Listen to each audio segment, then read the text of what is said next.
बिस्मिल्लाहिर्रहमानिर्रहीम। अस्सलाम वालेकुम नाज़रीन, आप यूट्यूब चैनल देख रहे हैं। मैं इमरान खान हूँ। डायरेक्टली मैं इमरान खान साहब का जो स्टेटमेंट है उसके ऊपर आ जाता हूँ। लेट नाइट उन्होंने जारी किया और अभी जो इमरान खान साहब का कल का स्टेटमेंट है इंपॉर्टेंट है।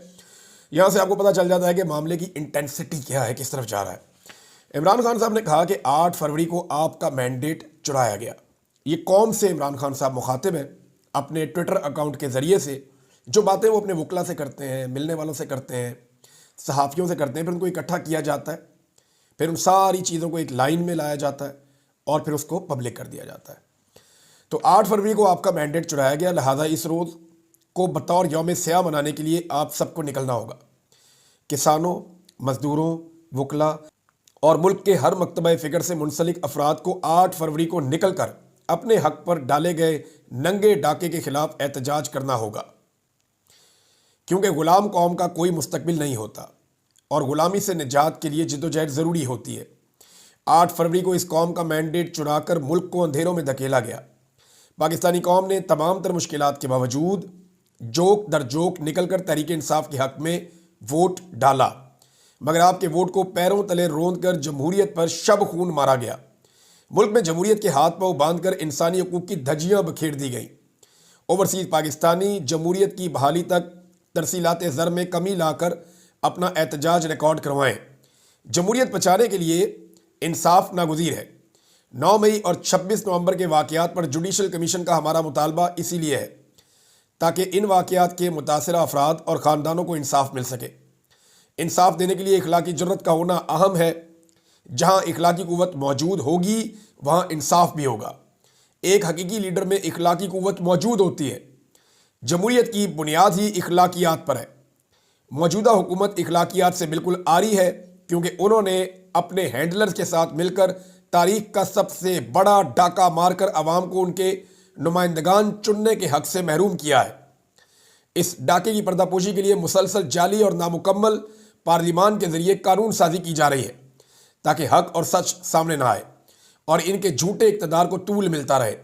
मुल्क में आईन की धज्जियाँ बखेर दी गई हैं। आज़ादी इज़हार राय पर पाबंदी है।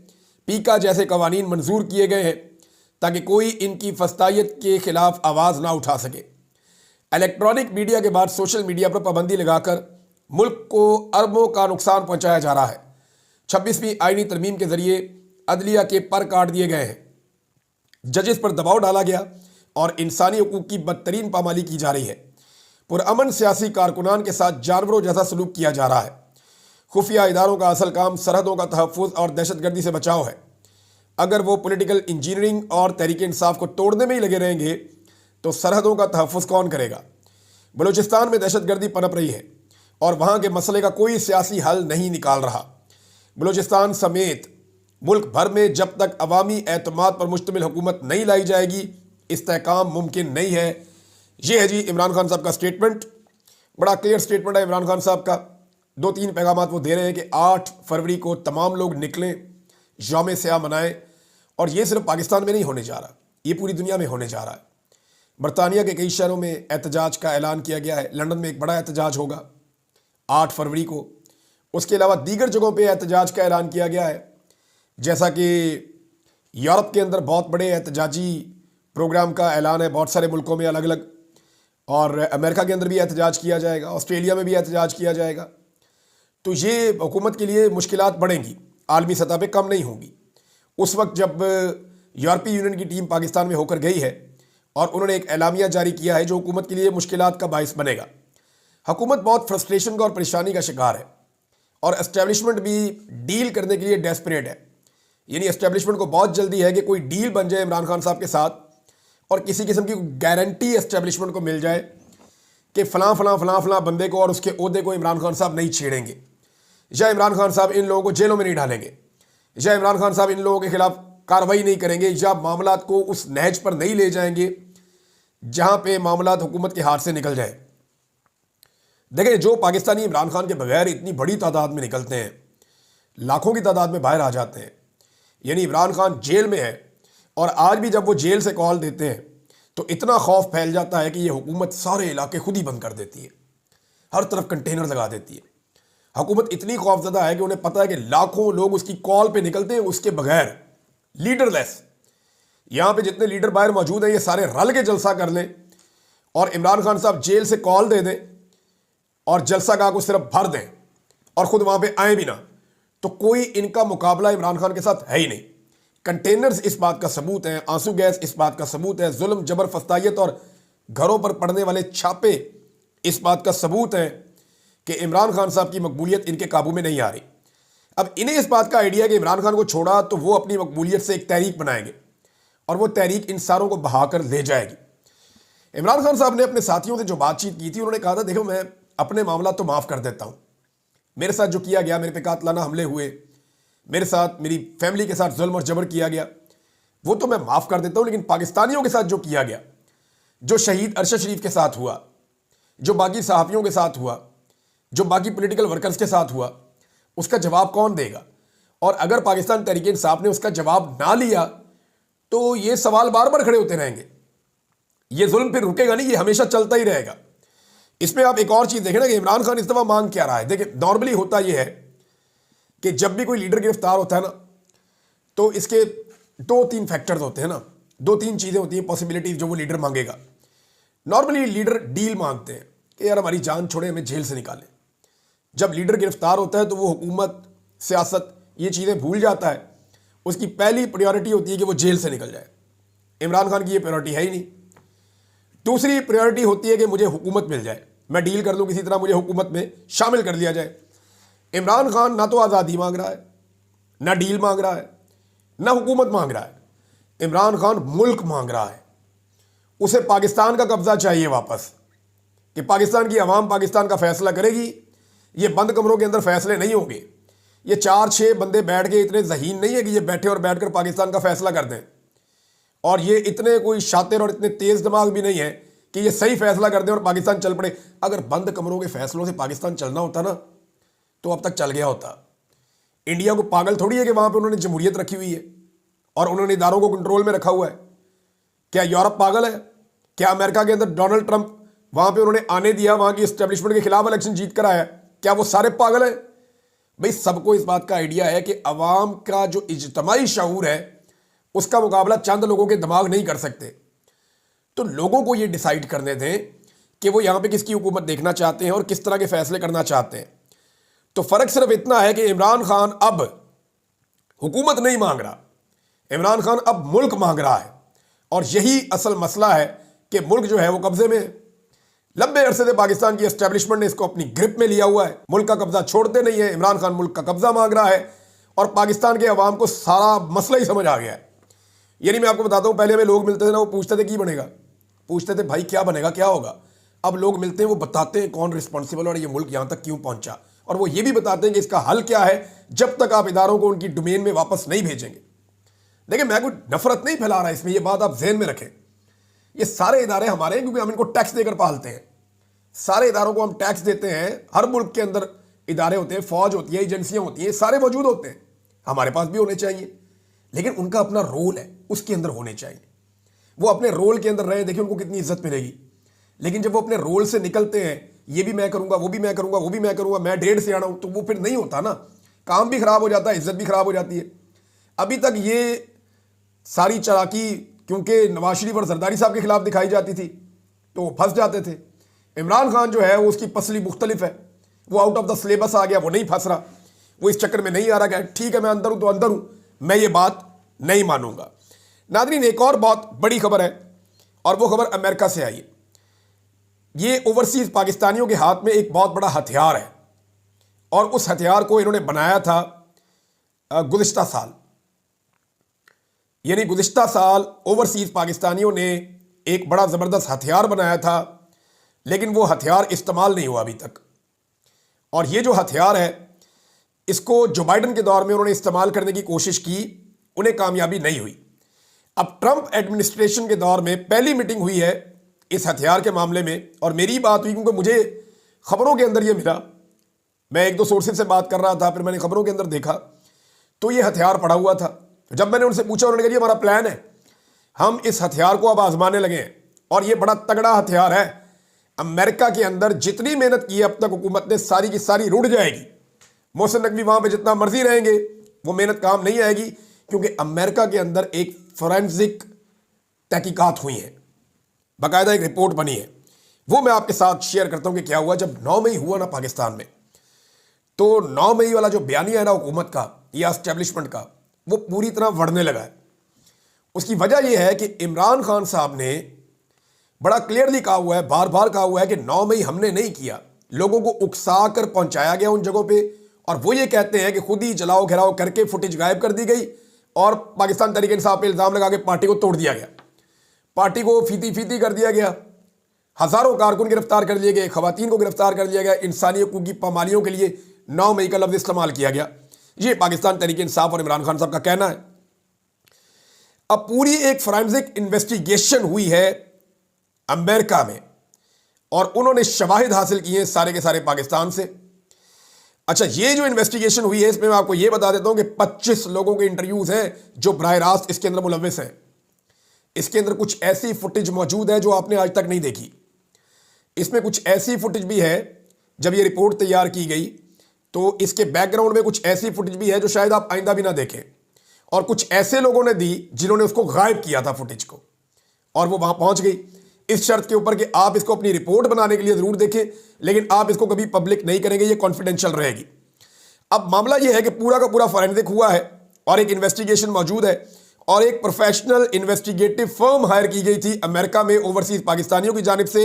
इसमें FBI का एक फॉर्मर डायरेक्टर जो है उससे ये सारी इन्वेस्टिगेशन करवाई गई थी। मैं इसकी सारी तफसीलात आपके सामने रखूंगा। और ये वो डायरेक्टर है जिसने ईरान के अंदर एक बहुत बड़ा इशू हुआ था कू का, वहाँ पे उन्होंने तहकीकात में इसकी इन्वेस्टिगेशन उन्होंने की थी। तो ये टीम बड़ी प्रोफेशनल टीम है, इन्होंने पूरी इसके ऊपर एक रिपोर्ट बनाई है। अब वो जो बाइडन के टाइम पे तो काम आनी नहीं थी, अब इनकी क्रेडिबिलिटी है। अब ये रिपोर्ट ट्रंप एडमिनिस्ट्रेशन के दौर में ये सामने रखी जाएगी स्टेट डिपार्टमेंट के, और इसको दोबारा से लॉन्च किया जाएगा आलमी मीडिया के अंदर और आलमी इदारों के अंदर। इनमें फुटेज भी है, कुछ फैमिलीज के इंटरव्यूज भी हैं, कुछ विक्टिम्स के इंटरव्यूज भी हैं बराह रास्त, और कई ऐसी वीडियोज हैं जो सिर्फ उन्हीं के पास है। तो ये नाजरीन एक बड़ी खबर है और ये एक नया हथियार है जिसको ओवरसीज पाकिस्तानी आने वाले दिनों में इस्तेमाल कर सकते हैं। मैंने जब उनसे बात की तो उन्होंने कहा जी बिल्कुल हमारे दिमाग में ये चल रहा है, इसको किस वक्त इस्तेमाल करना है, इसके ऊपर हमारी एक मीटिंग होगी, हम आपस में इसके ऊपर मुशावरत करेंगे, फिर हम आपको बता पाएंगे कि हमने क्या करना है और कब करना है। आलिया हमजा साहिबा तैयारियां कर रही हैं लाहौर में जलसे के लिए। लाहौर की इंतजामिया इजाज़त ही नहीं दे रही जलसे की। यानी एक तरफ ये कहते हैं पाकिस्तान में जमहूरियत है, साथ में ये कहते हैं कि पाकिस्तान में सबको हुकूक हासिल है। मरियम नवाज रोज़ाना किसी ना किसी तंबू के अंदर चली जाती हैं, जाके वहाँ चंद अपने कारकुन बिठा के, चंद स्टूडेंट बिठा के, माहौल सा बना के सरकारी अफसरों का, तो वहाँ एक जमगट्टा सा लगा के तो कार्रवाई डाल के निकल जाती हैं। अब वो जो कार्रवाई है वो टिकटॉकर्स किस्म की कार्रवाई है, वो कार्रवाई वहाँ डालते हैं और निकल जाती हैं। मकबूलियत तो है नहीं इनके पास, पब्लिक में ये जा नहीं सकते, जब जाएंगे तो इनको लग पता जाएगा। उधर आलिया हमजा जो है वो अंदरून शहर में घूम रही है, जहाँ पे उन्होंने हमजा शहबाज को इबरतनाक शिकस्त दी थी, लेकिन जाली फार्म 47 के ऊपर हमजा शहबाज को MNA बना दिया गया। अब आलिया हमजा साहबा ने यह शिकस्त याद रखिएगा जेल से बैठकर दी थी और उनकी बेटी ने और दीगर कारकुनों ने वहां पे कंपेन की थी। अब आप इस बात पे हैं कि आलिया हमजा साहबा को गिरफ्तार करने के लिए 20-25 पुलिस वाले पहुंच गए, 3-4 डाले शाले लेके वो आ गए गिरफ्तार करना है। तो वहां पे कारकुन इकट्ठे हो गए, उन्होंने कहा जी किसी सूरत हम गिरफ्तार नहीं होने देंगे। फिर पुलिस ने कारकुनों को गिरफ्तार करने की कोशिश की तो आलिया हमजा डट गई, उन्होंने कहा जी मैं यहां से जाऊंगी नहीं जब तक पुलिस नहीं जाएगी, मैं अपने किसी कारकुन को गिरफ्तार नहीं होने दूंगी। तो ये 1 साल के करीब जेल काट कर आने वाली खातून का हौसला है, और वो ये कह रही है कि मुझे फिर पकड़ना है पकड़ लो, मैं अपने कारकुनों को अंदर नहीं होने दूंगी। ये पाकिस्तान के अंदर जो सियासत के डायनेमिक्स है ना वो बदल रहे हैं। अब कारकुन की अहमियत बहुत बढ़ती चली जा रही है, कारकुनों में शऊर भी बढ़ता चला जा रहा है और कारकुन अपनी ताकत भी पहचान रहे हैं और पुलिस का डर खत्म हो रहा है। गोलियां तक तो चला दी आपने लोगों के ऊपर, तो फिर लोगों को उस तरह खौफ नहीं रहता जैसे लोग पहले खौफजदा हो जाते थे। पुलिस का जो खौफ है वही इन्होंने खत्म करना शुरू कर दिया है। नाज़रीन एक और बहुत जो बड़ी खबर है वो ये है कि 3 जजेस पहुंचा दिए गए इस्लामाबाद हाई कोर्ट में। एक जज की खबर आ रही थी, हुकूमत ने 3 जजेस पहुंचा दिए। इनमें से जस्टिस सरफराज डोगर साहब को पहुंचाया गया लाहौर हाई कोर्ट से, और सिंध हाई कोर्ट के जज जस्टिस खादम हुसैन सोबरू साहब को पहुंचाया गया, और जस्टिस मोहम्मद आसिफ को बलूचिस्तान से पहुंचाया गया।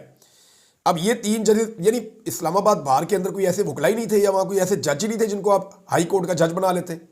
जानबूझकर बाहर से लेकर आएंगे, सीनियर बंदा लेकर जाएंगे, इनमें से एक को चीफ जस्टिस ऑफ पाकिस्तान बनाएंगे, और इम्कान वही है कि शायद जस्टिस सरफराज डोगर को chief justice Islamabad high court बना दिया जाए। अब जनाब वहां पे अपने 5 जजेस इकट्ठे कर लिए हुकूमत ने। पहले वाले 7 जजेस हैं वो पहले भी खत लिख चुके हैं, 6 जजेस, और उनके मामला आप पहले से जानते हैं। इसमें आपको मैं एक बड़ी अजीब चीज़ बताता हूँ, दो अजीब चीज़ें बताता हूँ। एक तो लाहौर हाई कोर्ट से जो जज लाए गए हैं ना, सरफराज डोगर, जिनके बारे में कहा जा रहा है कि ये चीफ जस्टिस बन जाएंगे मुबैना तौर पे, इनकी जो रिपोर्टेड जजमेंट्स हैं, जो फैसले इन्होंने दे रखे हैं, उनकी तादाद लाहौर हाई कोर्ट की वेबसाइट के मुताबिक 59 है, 59।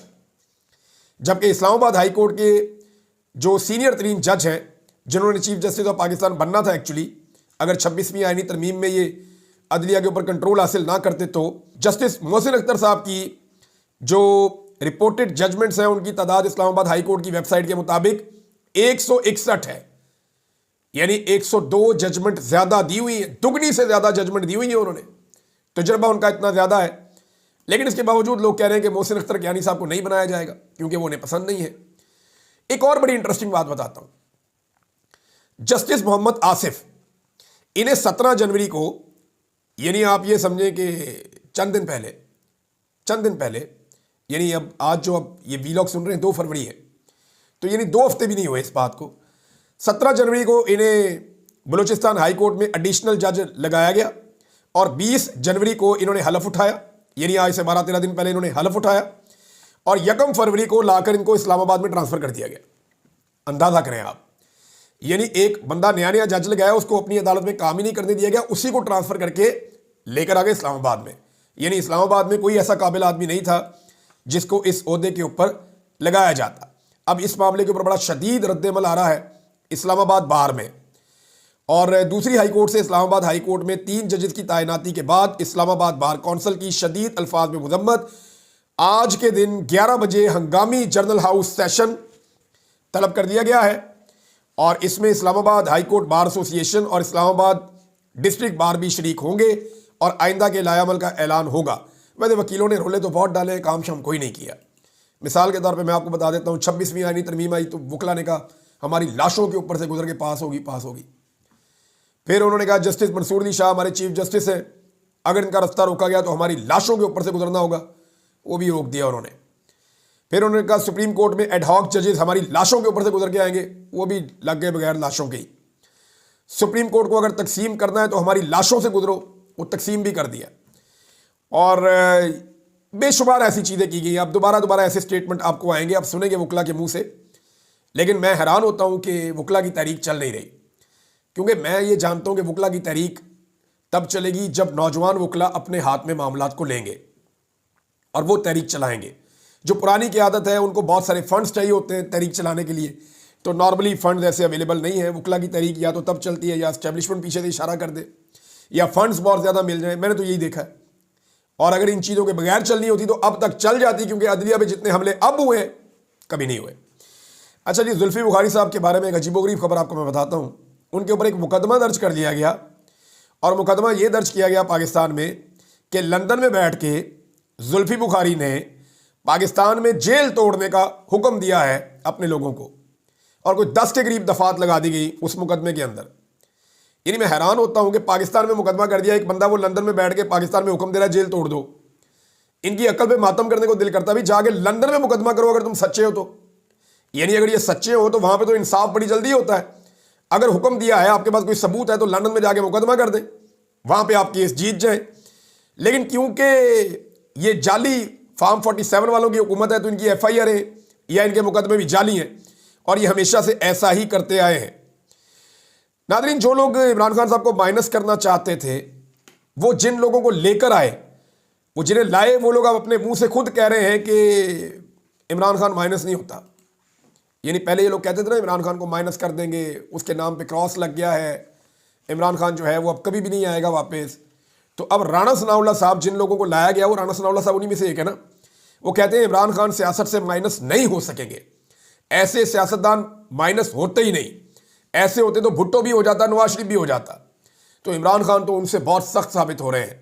खासतौर पर नवाज शरीफ के हवाले से अगर आप मुकाबला करें तो नवाज शरीफ के मुकाबले में इमरान खान साहब बहुत सख्त साबित हो रहे हैं। नाज़रीन, एक और आपको अजीबोगरीब खबर सुनाता हूं कि सिंध में मेरिट की धज्जियां उड़ाने के बाद, यानी इन्होंने कहा जी पीएचडी वाला बंदा ही नहीं चाहिए, लगाओ वाइस चांसलर यूनिवर्सिटियों में, तालीमी इदारों में। इन्होंने कहा जी ब्यूरोक्रेट्स को भी उठा के लगाओ, अगर कोई पिछला ऐसा बैकग्राउंड नहीं है दरसो तदरीस का, फिर भी उठा के लगाओ। तो सिंध में मेरिट की धज्जियां उड़ाने के बाद उनका वजीर धमकी क्या दे रहा है, जरा धमकी सुन लें आप, यहां वीलॉग खत्म करूंगा मैं। वो कहते हैं सिंध के क्रिकेटर्स को मेरिट की बुनियाद पर हक ना मिला तो अपना क्रिकेट बोर्ड अलग बना देंगे। यानी हर चीज के अंदर इन्होंने सियासत करनी होती है। कहते हैं जी सिंध के क्रिकेटर सिर्फ डग आउट में बैठे रहते हैं, यानी बाकी प्लेयर्स को खिलाया जाता है। भाई ये तो टैलेंट की बात है, जो अच्छा खेलेगा वो आगे आएगा। नग तो पूरे नहीं कर देना, एक सिंध से ले लो, एक पंजाब से ले लो, मे भी सारे के सारे प्लेयर सिंध से आ जाए, अगर अच्छा खेलने वाले प्लेयर वहां से निकल आए तो। ये तो डिपेंड करता है टैलेंट के ऊपर। बहरहाल हर चीज के अंदर इन्होंने अपना कोई ना कोई लुच तुलना होता है, और मेरिट की कैसी धज्जियां ये उड़ाते हैं वो मुझे आपको बताने की जरूरत नहीं है। अब तक के लिए इतना ही। अपना ख्याल रखिएगा, अपने चैनल का भी। अल्लाह हाफ़िज़।